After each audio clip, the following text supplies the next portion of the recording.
If you're a woodworker, you're going to enjoy this next video. In it, I take an old dining room table that had an unfortunate encounter with a city street and turn it into something pretty special. So stay tuned and let me know what you think.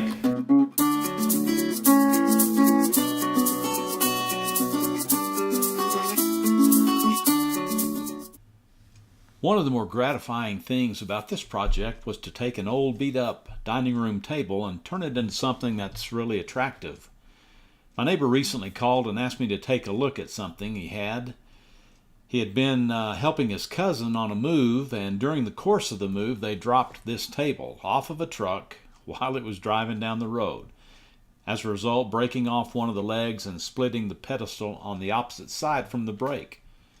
The table had had a lot of use and wear and tear over time, so they weren't necessarily all that concerned about it being repaired, but if it could be repaired, they did want to see if they could get it fixed.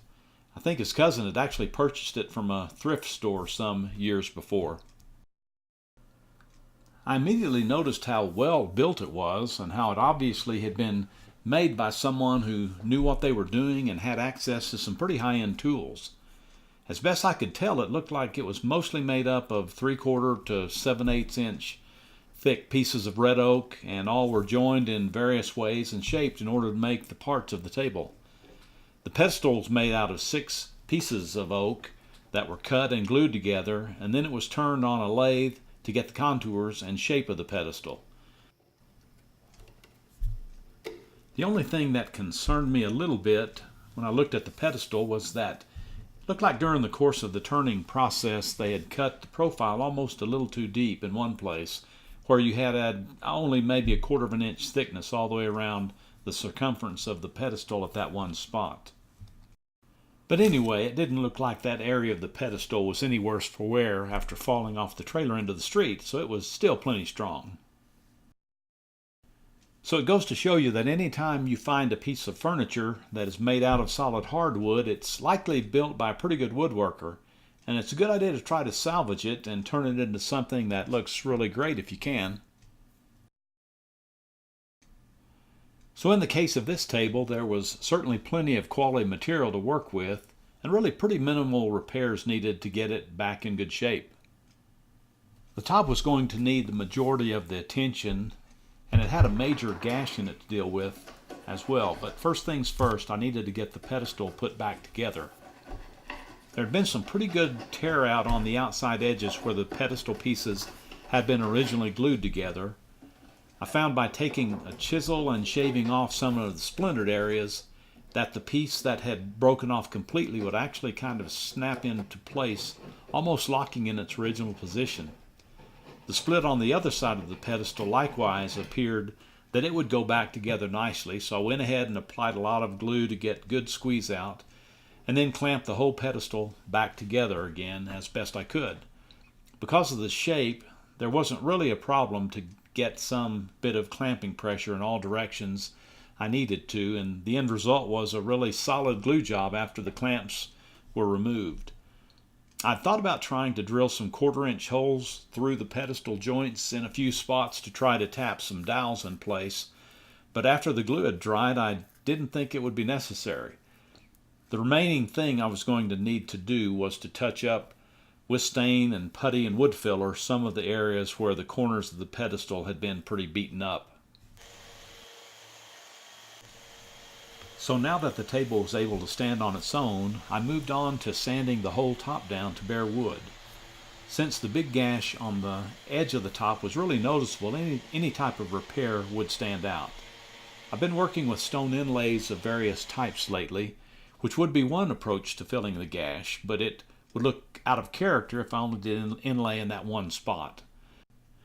So I decided to make a series of cuts with a router randomly over the surface of the entire top, and then do a stone and acrylic adhesive inlay in all of those cuts. I first marked off the areas on the top that I was going to use as rough guides for my router.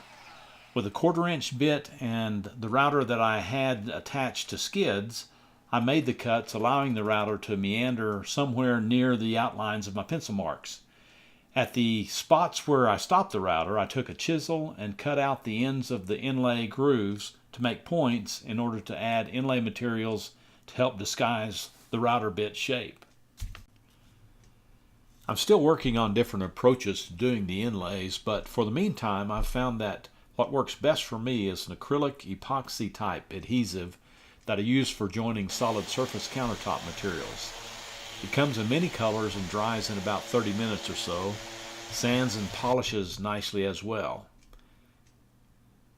While I'm still working on better techniques to get the inlay materials into the adhesive, once it's in place and set, you have a nice end result.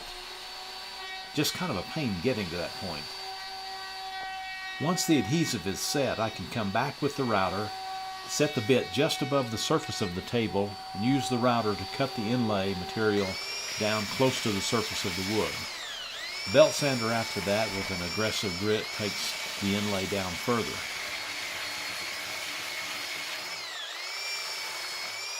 The orbital sander allows me to step through higher grits of sandpaper to get to the finish I'm looking for. And I have a big drum sander that I use for polishing solid surface countertops that holds 4 pieces of sandpaper that I made a few passes with for good measure.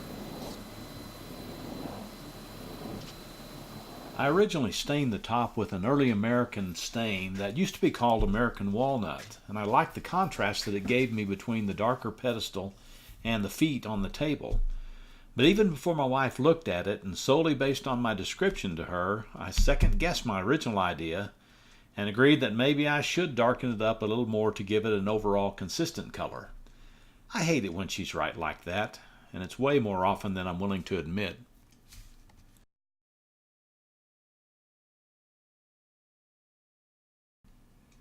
When I started repairing the pedestal in the areas that were damaged, I took painter's putty and mixed in colors of acrylic paint to get the shade to where the putty matched the original stain well. Because of the variety of colors of acrylic paints that you can find in any of the arts and crafts stores, you can do a good job of matching pretty much any stain color you need to match. There's really no magic or mystery to doing this. You just continue tinting the putty until it blends in well with the areas that you are filling.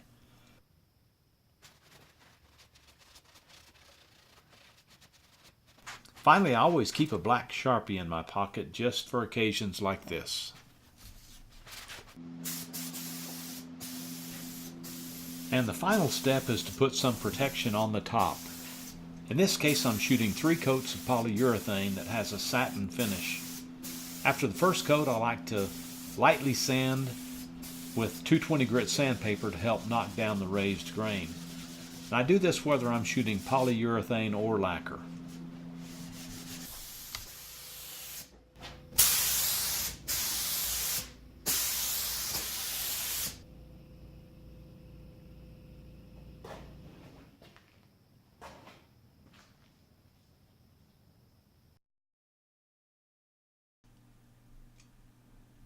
I don't know if it's just living in the Southwest, but I've really grown to like the look of inlays in furniture and other types of wood projects. It certainly gives things a one-of-a-kind look. Thanks for taking your time to watch, and I'd love to hear from you in the comments section below. If you enjoyed this video, here are a couple others that you may want to take a look at. I do a broad variety of things, so please consider subscribing to my channel and see what else is coming from Dobbs Workshop. Thanks again.